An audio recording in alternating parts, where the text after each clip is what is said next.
Je m'appelle Mahtab Ghorbani, romancière, poétesse et activiste de droits de l'homme iranienne. Il y a à peu près 6 ans que j'habite en France. Je suis une écrivain exilée.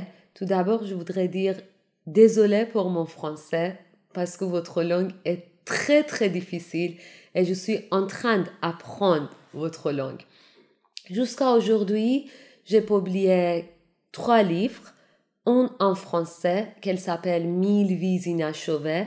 Il a un livre de poésie et aussi j'ai écrit un roman. Il s'appelle Écrire au couteau. Pour cet roman, j'ai gagné la bourse de CNL. Il sera publié dans quelques mois en français. Moi, je voudrais remercier de la France pour m'accueillir vraiment chaleureusement. J'étais obligée de quitter mon pays à cause de mes activités contre le régime actuel iranien. J'ai été arrêtée plusieurs fois en Iran. Tous mes écritures sont interdites en Iran, malheureusement. En Iran, on a beaucoup d'écrivains et poètes qu'ils ont emprisonnés, même maintenant. Moi, je voudrais parler un petit peu sur notre situation actuelle en Iran. Je pense que vous avez entendu sur notre révolution Femmes, Vie, Liberté. On a perdu beaucoup de gens l'année dernière pour cette révolution. Les gens iraniens, il y a 44 ans après la révolution islamique, que les gens iraniens, ils ont avoir son combat contre le régime islamique pour avoir une vie normale.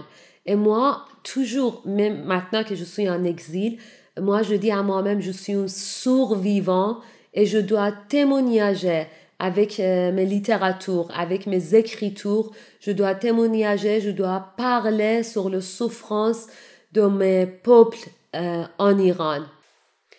Moi, je voudrais dire vivre en France, c'est une grande valeur pour moi.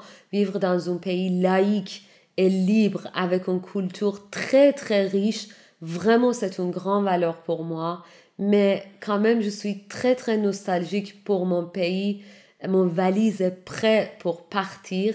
J'espère que je peux retourner à mon pays très très vite. Je dois dire une fois, je sais que j'ai beaucoup d'erreurs en français, mais je voudrais demander à vous, imaginez si vous êtes obligé de quitter votre pays, si vous êtes obligé de laisser tout et fouiller et partir très vite, comment ça peut être très très difficile sans connaître la langue, sans connaissance de la culture du pays, sans avoir autorisation de choisir le pays. Tout ça, c'est vraiment difficile. Juste, je voudrais demander à vous, les gens français, les peuples, que vous êtes vraiment accueillis et gentils.